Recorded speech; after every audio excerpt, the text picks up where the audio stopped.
Apple's diagnostics system automatically downgrades your iPhone's performance if it detects non-Apple parts inside, even if those parts work perfectly. This isn't just about batteries, it applies to screens, cameras, and logic boards, with Apple's own technicians confirming the practice in internal memos from 2021. The system runs silently in the background, and users never get a notification.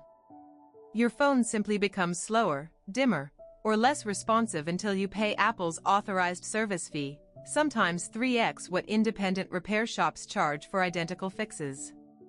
Apple claims it's a security measure, but the throttle activates on cosmetic repairs that pose zero security risk.